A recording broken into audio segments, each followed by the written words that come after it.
What's up, everybody? Welcome back to the Art of the Hustler podcast. I'm Adam, and we're here to talk about business. Oh, man, it's been a long month, but February is over. March has been interesting, but every day has just been a roller coaster. I mean, today alone, I had 46 phone calls, 13 missed calls because I didn't have time to pick them up. And over, I think like 6 or 7 of those calls were over an hour each. Just a crazy long day. It was all good stuff though. All, moving forward and making progress and trying to line up new sales, close new deals, get new contracts, make new clients. Oh, it's been crazy, crazy, crazy, but it's paying off. Our name's getting out there. We're getting stuff done, and we've got another deal signed today, so I'm really stoked about that. We're going to be doing some work down in Florida for these guys that are building up a CBD company, and they have perfect attitude. They have a great team of people. They got a great doctor on board, so it's going to be good. It's one of those things where it's really nice when the people are in it for the right reason. Like they're not just in it just to try to make money alone, but they actually have like a real background into why they're getting into the cannabis business. Well, this would be I guess more the hemp business, but all the same. Yeah, so it's been crazy. So I'm winding down. I was like, you know what? It's almost 11 o'clock now. I'm like, should I start the podcast? I'm like, I haven't done one in a while. I'm like, you know what? That's what it is. I just got to get back into the groove because I enjoy this. I actually really do love just sitting around and talking about whatever comes to my mind. And it looks like the last one that I did on the NLP seemed to be the most popular podcast that I've done yet. So I'm not sure if it was just because it was more instructional or if it was because it was more focused on a topic, or if it was something just, weird and new and interesting so people liked it, or, yeah. So with podcasts, you can't tell, you can't interact with your communities. I'm not used to that. I've had websites where my most popular thing that I've done online ever was a website I made years ago called bodymod.org, and one of the reasons it was super popular is because we could have direct communication, instant communication with guys back and forth about topics and conversations. And then from there was the TV show stuff, so even then you get the comments, and then from actual businesses that I'm running, you can get direct feedback through Yelp or Google reviews and things like that, or just asking your customers as you talk to them in person. But with the podcast, I really have no way of this back and forth of knowing what you guys like or don't like. And hopefully you guys are following me because you saw me on Instagram, so therefore we can talk there, you can communicate with me there, or maybe you saw it on YouTube. I don't know. It's kind of a pain. But anyway, I have an idea. Well, Jason just texted me over here, so I kind of stumbled. But Jason is my business partner in all of my cannabis operations. And he just had an idea about a new line of business. I wonder, I'm going to call him. Let's call him and see if one of you is awake or not busy. Let's see.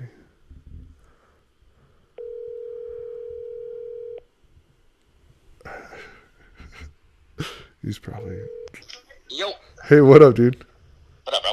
Hey, so I have you on my podcast right now because that's what I'm doing when you sent me that text message.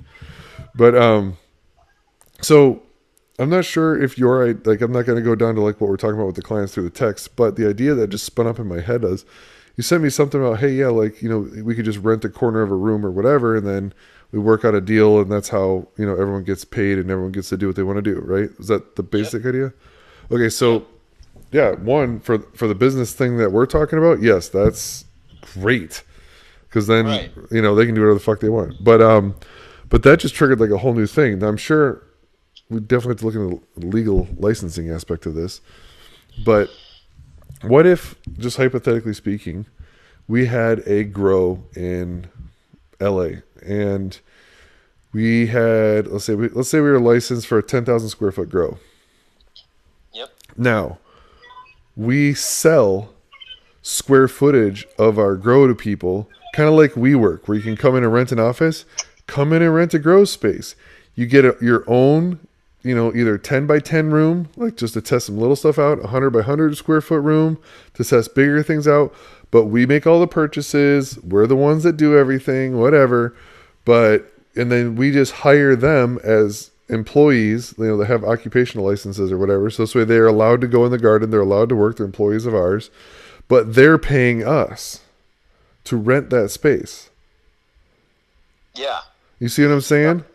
Yeah. No, I love the idea, and that idea was Chantel's, by the way. Oh, Bob. She's all, why aren't you guys doing this? I'm all, well, it's more complicated than that. Damn it! Sorry. Run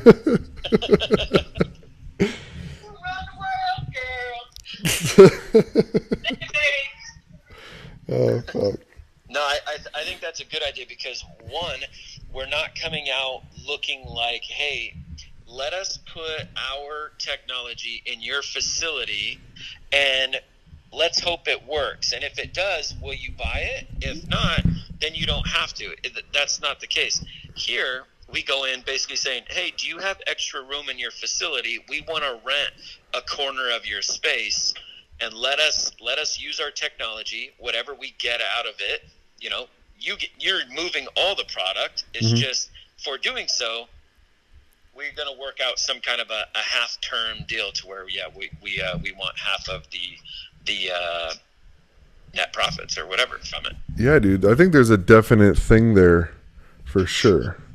Yeah. And it's weird enough to where it would spark people's interest, So one of those pitches where you're like, wait a minute, I'm going to hear this guy out because it sounds fucking weird. Right. Like, is this guy retarded or is he a genius? It's one of those moments like, I need to make sure I say the right thing right now. Because think about it. In PR, if somebody came up to us, say Stefan, Charles came up to us and said, hey, we want to bring in your technology. We want to bring in our technology. Do you guys have a little space? Yeah, sure. Yeah, we've got a little space in the corner. Yeah, absolutely. We throw in a little bit more power, whatever. Or you guys do it, Yeah. And then it's like we work. You can rent a room from us. Yeah, exactly. Dude, that'd be crazy. And dude, they have those all over. Like even up in Adelanto, there's places where, dude, people have built facilities where they're leasing out. Yeah, granted, they're going to want to lease out whole places, but throughout our connection of all the people we know in the industry, why wouldn't we be able to say, hey, let us rent this small space for you, $5,000 a month, and then every rip when you tear down, we'll figure out what the price is, and then in return, then you pay us, half. I think that's a much better test versus the way we're currently doing it. Right. Yeah, I think it's a good idea. I think it's something cool there and neat. I mean, to scale on whole different levels, like the large level we're talking about, and then smaller levels, like some guy who's just really likes weed wants to grow a couple plants, but he's not going to do it at home because he's too skeeved out or doesn't want it smelling up his house, or he can't, whatever. Yeah. But he could just go to like this, his own little personal garden where he's got a 1-lighter and 6 little plants huddled under it, and he just kind of he's got his own water fountain, and he's got it, and he's got so much power, like his own little fuse box. Dude, that'd be crazy. Although liability's got to be huge because one of those motherfuckers burned your grow down with a bad lamp or something. Yeah, it would have to almost be to where the facility's electrician, it's all written off on and all that. But I mean, in all reality, like if they're paying they're paying lease, they're paying all that, and you're getting half the product. Yeah, why? Oh, dude, what about this? What about something that we absolutely can do right now? Okay, I know we had this idea, I think, before we even got our first license, but what if we sold a plant to somebody? Like, hey, look, this clone is yours, and you're going to get everything that comes off of it. We average a yield of whatever for this strain. We generally know what it is, but you're pre-buying this plant. So if it yields, 20 grams, sweet, score for you. But if we wind up for some reason we decide to veg it out really long or whatever, or they pay for the longer veg out cycle, then, they could get up to, a fucking half pound if they grow a tree. Like I said, obviously they'd have to buy it over a couple days, but whatever. Yeah. But like, and then they can follow the life of the plant, like as it's growing. Oh, hey, just want to let you know, we just flipped it today. Oh, you know what? It's got this like little reporting back and forth, kind of like, it's gonna sound bad, but those little fucking like foster kid things in Africa where you're supposed to like send them a penny or something, and you get like feedback as to how they're doing. Yeah. This sounds so fucking horrible even as I say it, but it's the only like analogy I got. But it's like that. Like you get reports on the plant that you're buying or plants. Buy one for your girlfriend, whatever. Yeah. Yeah. You get to pick the strain. Yeah. And it's grown for you. It's not going to be, it's not going to be grown as well because of all the obvious weird shit that's going to go on with it. But that plant and every ounce or every gram that comes off of it was grown just for you. Dude, how many people would do that? I would. I'd think that's fucking cool. And you get little updates. Hey, we just flipped your plant today. Oh, cool. Oh, we just upped the nutrients. Just so you know, looking good. Here's some photos. Like, dude, that'd be fucking crazy. And I think every person in the world would go for that. Huh. Hey, dude, your plant just got root aphids. Yeah. Sucks. Boom. Spider mites. No. But that's the thing, because then you know what? They're going to be like, fuck, man, my plant got spider mites. Oh, fuck, bro, that sucks. Yeah, dude, mine's got PM all over it. Like, dude, it'd be like a topic of conversation around the water tank for all these, like, stiffs and suits that, just but for fun would love to know that they have their own plant. How fucking crazy would that be? Yeah. No, I think people would. Like, sure. You get to pre-order it. Okay, which strain do you want? How long would you like to veg it for? Yeah. How long would you like to cure it for? What type of a trimming would you like to order? Dude, you can customize this thing like you're customizing buying a car. Yeah. No, I like know. made to order. Yeah. Like, dude, that'd be nuts. I think that'd be kind of fucking cool. Yeah, but I think it would be good if it's wrapped around a dispensary. So like if of course, it'd have to be tied to it. That's just an added bonus that the dispensary does for you. Yeah. Yeah, like we do. Oh, dude, that'd be a thing too. Like we'll do one. We'll do like, because that'd be a lot. We'll do one per dispensary. So one person gets to have the plant, and the plant is purchased by a silent auction every month. Yep. So and you can buy up to one plant per month. But every month you have to win the silent auction, and this way we're getting the most out of it to grow that plant. They think it's fun. Now we got a bidding war going on. Dude, this could be fucking cool as shit. We could turn this whole thing into a game. We can gamify weed. Someone's going to do it. It's going to be you, bro. Fuck yeah, let's do that shit. That'd be fucking awesome. I think it'd be great. Buy the upgraded package. You get a camera right on it, so you can sit there and check on it 24/7, like your OCD fucking retinal disc can do. Right? Yeah, dude. You log in, you put in your number, and then the camera already knows what plant to zoom in on, and then it just shows your plant. Yeah, right. Dude, I think that'd be awesome. All right, hey, I gotta get going, okay. Bro. But cool, man. All right, cool. See ya later. Wow. Okay, so that conversation went sideways really fast, but yeah, I think some really good stuff came out of it. Like, I mean, obviously, this is one of those moments where I get super stoked about an idea, and I'm like, if all my team were around me, I'd be like, fuck yes, go do it. Oops, sorry, I'm trying not to swear. Oh, I think I broke that rule a long time ago. Anyway, that's what I would just tell everyone. Yes, go out there. Let's start doing this. Let's rip this up. Let's tear this out. Let's build this up and just start doing it. But thankfully, I'm not, and they're not around me, so now I'm going to sleep on it. And then when I wake up in the morning, I ask myself, hey, do I really still like that idea? Right? And then we try it out. But hey, that'd be awesome. I would love to see that. You pre-buy your plant. You come in, you sit down with one of our master growers to work out your plant plan of what you want. Well, you get to pick what type of grow medium. Do you want soil or hydro? You can pick out the strain. You can pick the pheno of the strain. You can determine how long of a veg length you want to go. And we charge, veg length you have to pay by the day. So there's a factor in there, right? And then we can say, what else could we do in there? I don't know. At that point, now it just comes to getting updates on the plants and what's happening and photos as it's growing and stuff. Oh, that'd be awesome. That'd be so cool. Yeah, I love the silent auction idea too. Because like, how do you charge that? What do you charge? Because you have no idea what the plant's going to yield. It could be a complete disaster. It could be a huge success. They're prepaying for the plant, so you've already sold the work that's going into it. But you have the eclecticity of knowing, like, hey, this plant is mine. That one's mine. How many people would brag about that? You live in California, you're out traveling around, going to work, and like, yep, Joe, just checking on my plant. Oh, you got to grow? No, man. I just buy my own plants, and they grow them for me. I got the best growers in the world growing my weed for me. Check this out. It's mine. When this thing goes to harvest, it goes to me. I purchase it. That's amazing. I think that's so bomb. And no one else can do that. No one else can do that. I mean, in Puerto Rico, like, no one's going to be able to pull that off. We're the only company that can do that. See, that's what I want to leverage the most of, is doing things that, I have a head, above everyone on. I'm 7 feet tall, but you know what I mean.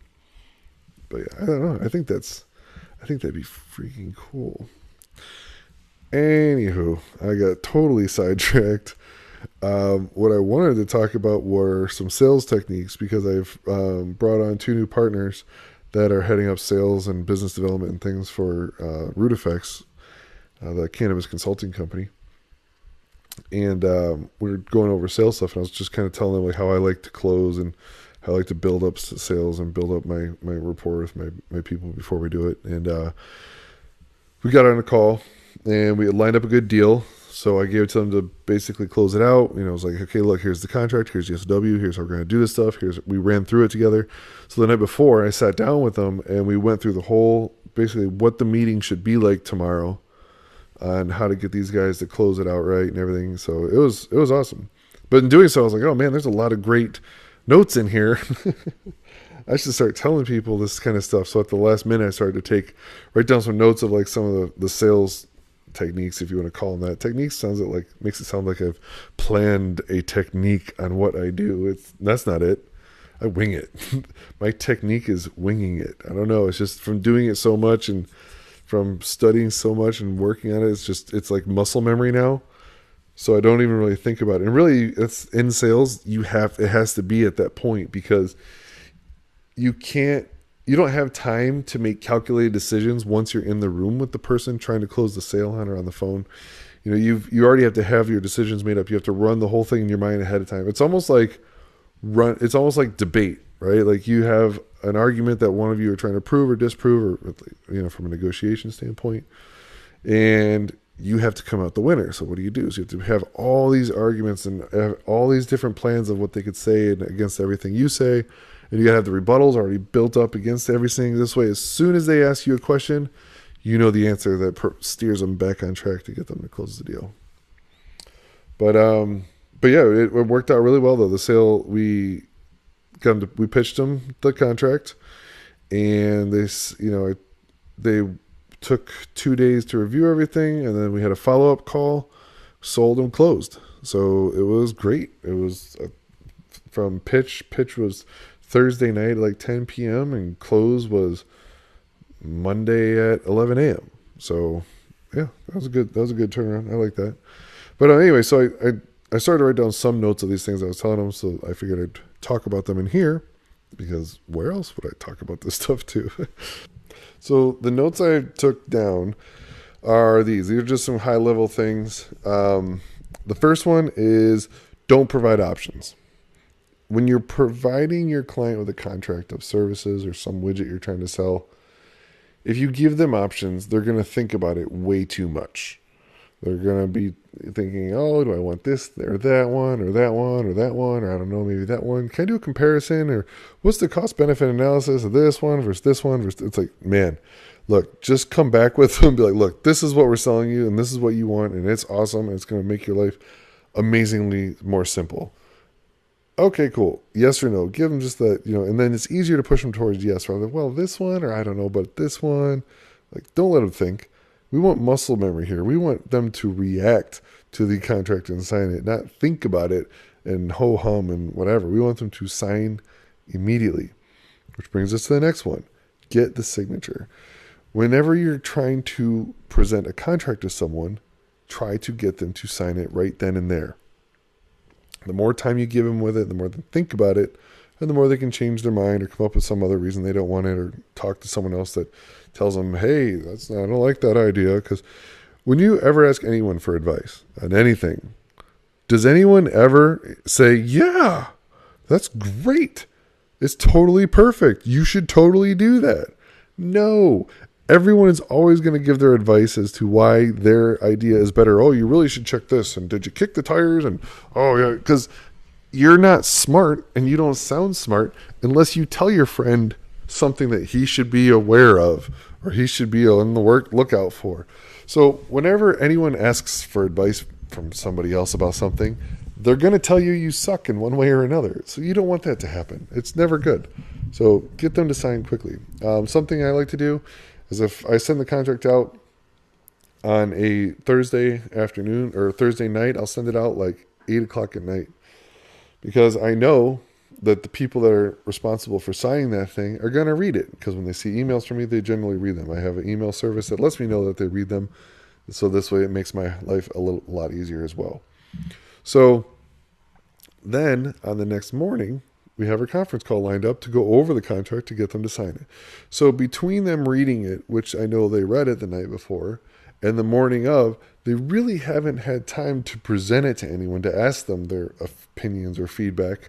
And now you're going to be putting them on the spot to sign. So they're going to go off with only their own opinion, which is really what you want.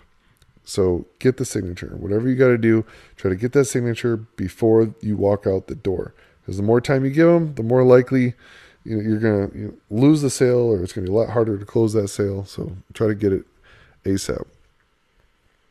The other one I like to do is I always present my contracts as a plan with phases, and I'm only contracting them for a phase. So when someone approaches you with a project, they're not saying, hey, I want a website design for my company. They're saying, hey, I'm building this brand and this new company, and eventually I want to have a new store all around the entire United States. And you're like, yeah, that's awesome. I'm like, yeah, I want to have this. We're going to do lectures. We're going to do all these other things. That's great. And then you go, okay, cool. I'll design your website. It's $5,000. And he's going to be like, oh, that's boring. I don't want that. Why? Because you didn't sell him his dream. His dream was to have a store in every state. So sell him the dream, but contract for the piece. So what that means is, in my contract, I would say, hey, look, I want to make you a website. I want to get you a new brand development. We're going to get you all these products made. We're going to source this all out, get it all bulk made from China. Then we're going to get you some stores opened up locally. And then right after that, we're going to blow those things up and get you a store in every state with your products in it. And he's like, yes, that's my dream. That's what I want. Do you see it? You know exactly what I want. That's what I want. Yes. And the first step is that website. Yep, I see exactly how that's going to buy me my dream. So now he's going to buy into your contract because he's buying what he wants. It's much easier to sell people what they want, right?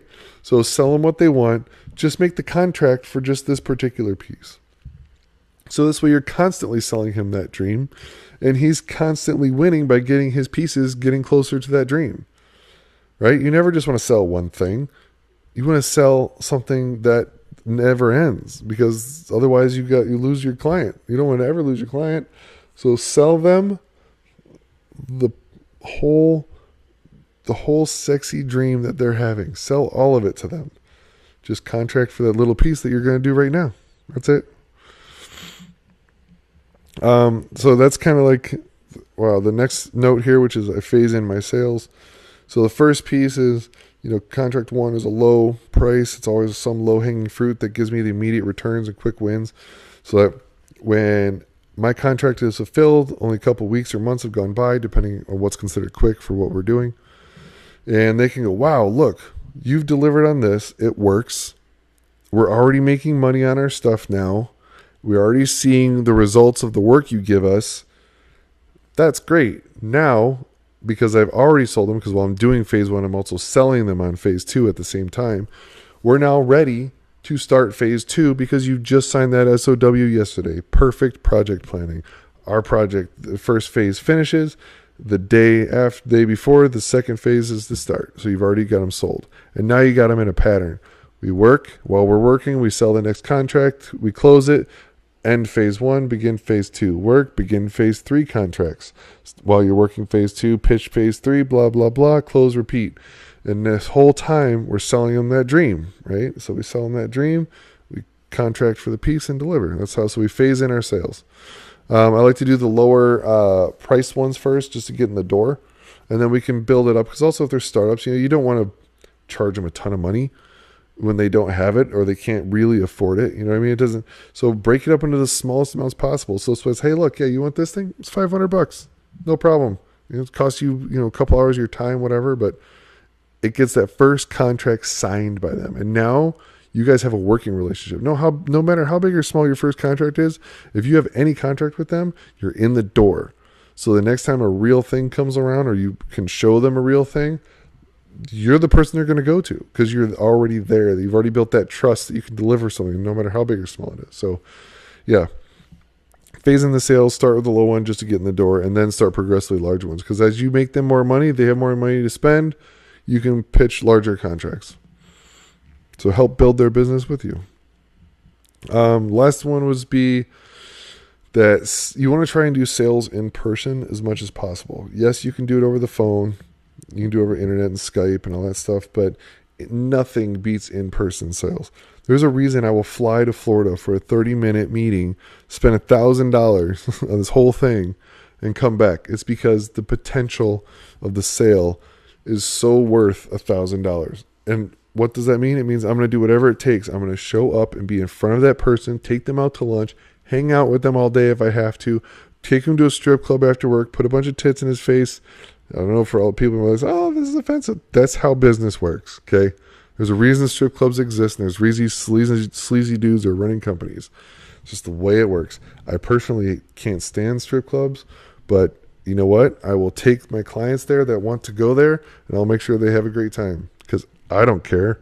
I guess I'm whoring myself out at that point, but I don't care. They're happy, I'm happy. Everyone's happy. Everyone's getting paid. That's crazy. Anyway, so try to do sales in person as much as possible. I think it's super important, and you might wind up in a strip club. The last one really is the most important one that everyone already knows, but we are all guilty of not following this rule, and it's just one of those things that we always need to be reminded of. So I'm here to remind you right now, once you make the sale, get up and walk away. Stop talking. Stop. Just stop talking, please. Because the only person that's going to kill the sale is you. That's it. No one else. Nothing else is going to happen. But you, by keep talking when you shouldn't be, you're going to close your sale. So, this is what happens. You're like, yeah, I want to buy your widget. Sweet. Signs a contract. Now, this is what happens when you don't just shut up and walk out. Yeah, so, this widget, it also comes in black. But, I know you're not a big black fan. Whoa, I didn't even know it came in black. Look, let's revisit this whole thing. Oh, man, there goes that. Or, this thing's great. Such and such company uses it all the time, and they love it. Oh, we have a non-compete with them. We're not allowed to know anything like that. Oh, no, we can't use it. Okay, there goes your sale. Or you're like, oh, no, I don't talk about sales. I know that. I know better.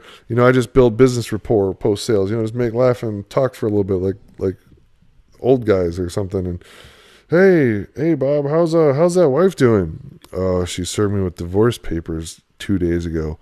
Ah, there goes your sale, right? All because you brought up something about his family. Once the sale is done, shut up and leave. Shut up, hang up the phone, shut up, whatever. Just shut up and disappear from that person's existence for the next 24 hours. Just stay away from them and be happy that the sale is done. Sell them something else later.